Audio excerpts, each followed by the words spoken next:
ওই কোরআনটা আমি আমার সিনার ভিতর আঁকড়ে ধরেছি। মাবুদ,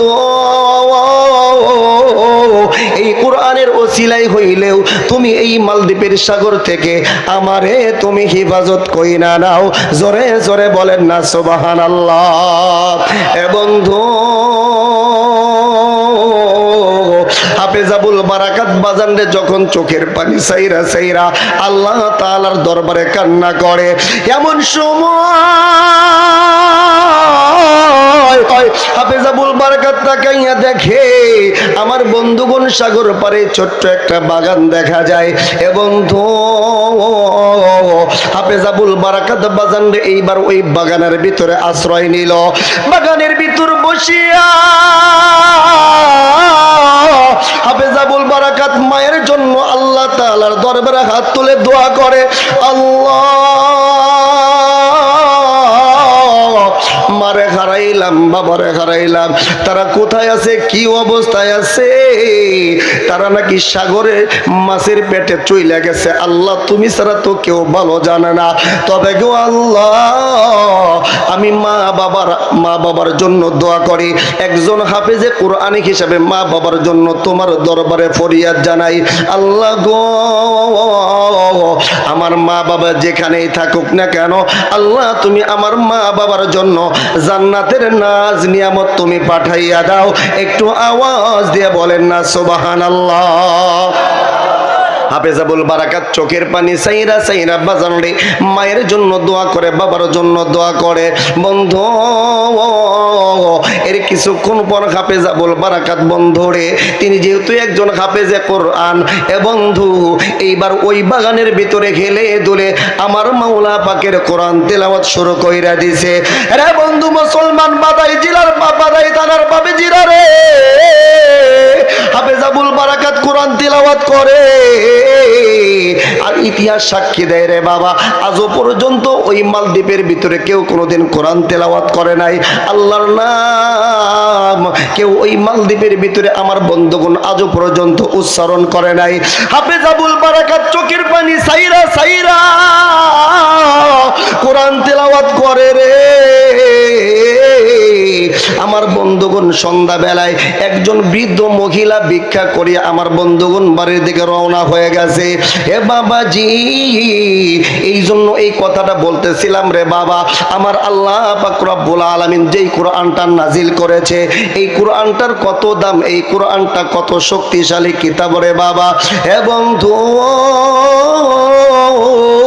ওই বৃদ্ধা মহিলা যখন বাড়ির দিকে রওনা হয়ে গেছে, হাফেজ আবুল বারাকাতের কোরআন তেলাওয়াতের আওয়াজ ওই বৃদ্ধা মহিলার কানে যখন চইলা গেছে,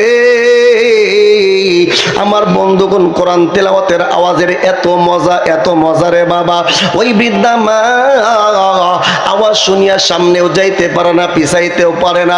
বৃদ্ধা মা আমার বন্ধুগণ থমকে দাঁড়াইয়া গেছে আর ডাক দিয়ে বলতেছে, কে রে?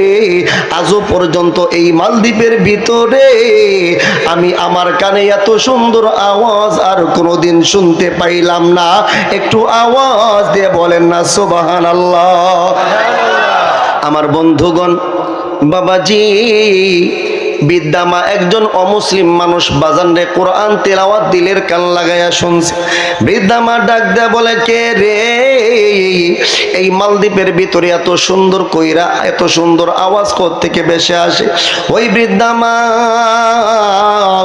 আমার বন্ধুগণ যখন বাগানের দিকে উকি মারছে, উকি মাইরা দেখে ছোট্ট একটা যুবক, 13 বছরের একটা যুবক। আমার বন্ধুগণ এত সুন্দর তার চেহারা, এত সুন্দর রাজপুত্রর মতন চেহারা। ওই সন্তানটা বাজানরে চোখটা বন্ধ কইরা কি যেন পাঠ করতেছে, তেলাওয়াত করতেছে। বৃদ্ধা মা হাফেজ আবুল বারাকাতের সামনে চইলা গেছে এবং হাফেজ আবুল বারাকাত চোখটা বন্ধ কইরা বাজান রে করুণ সুরে আমার আল্লাহ তাআলার কোরআন তেলাওয়াত করতেছিলেন। এমন সময় ওই বৃদ্ধা মা হাফেজ আবুল বারাকাত বারাকাতের সামনে বৈশা বৈশা বাজান যখন দিলের কান লাগায় কোরআন তেলাওয়াত শোনে, বাবাজি ইতিহাস সাক্ষী দেয় রে বাবা, একজন অমুসলিম মহিলা যখন দিলের কান লাগায় কোরআন তেলাওয়াত শোনে, ওই মা চোখের পানি ধরে রাখতে পারে নাই রে বাবা। কোরআন তেলাওয়াতের আওয়াজ এত মজা, এত মজা রে বাবা। বৃদ্ধা মা শোনার সঙ্গে সঙ্গে তার চোখ দিয়া জার জার করে পানি পড়তেছে। জোরে বলেন না সুবহানাল্লাহ। এরা বন্ধু, এইবার হাফেজ আবুল বারাকাত বাজান যখন চক্ষুটা খুলছে, তাকাইয়া দেখে তার চোখের সামনে একজন বৃদ্ধা মহিলা বৈশা আছে। হাফেজ আবুল বারাকাত আমার বন্ধুগণ কোরআন তেলাওয়াত বন্ধ কইরা দিলেন।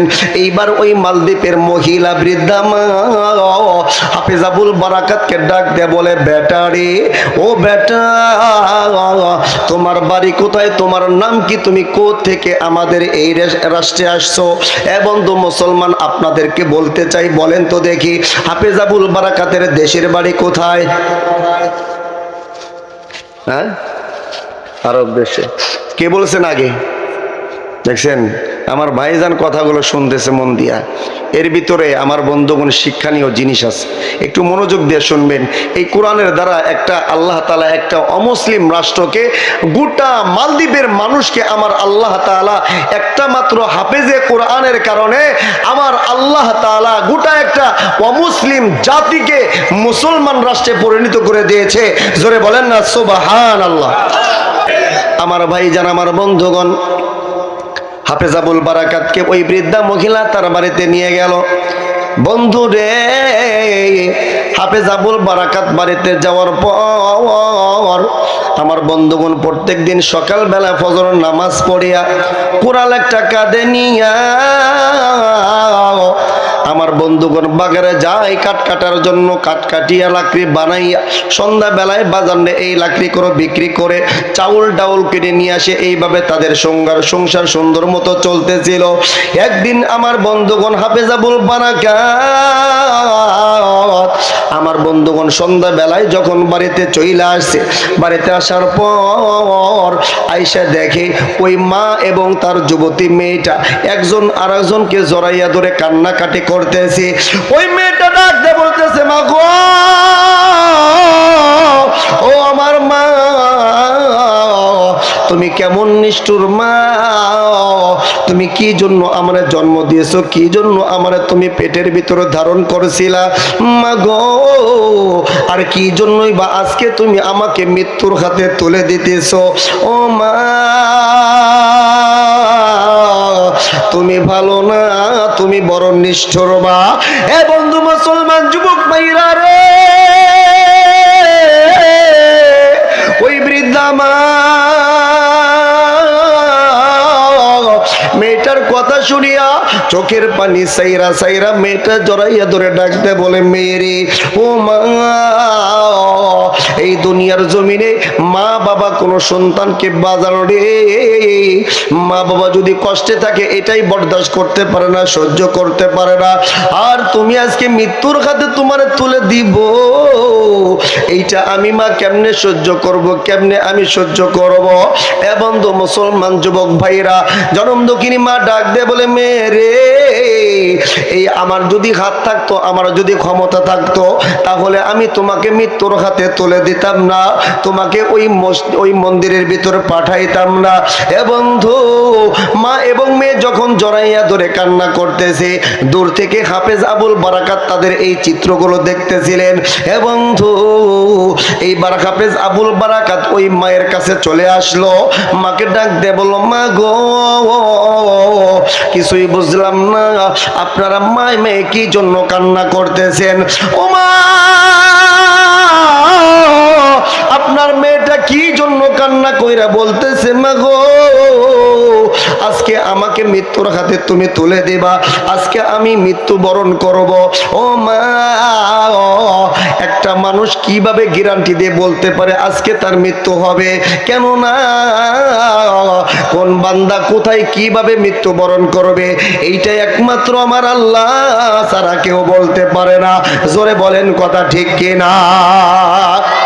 বাবাজি কে কোথায় কিভাবে মারা যাবে, সমুদ্রে ডুবে মারা যাবে নাকি আমার বন্ধুগণ গাড়ির নিচে পড়ে মারা যাবে? হে বন্ধু,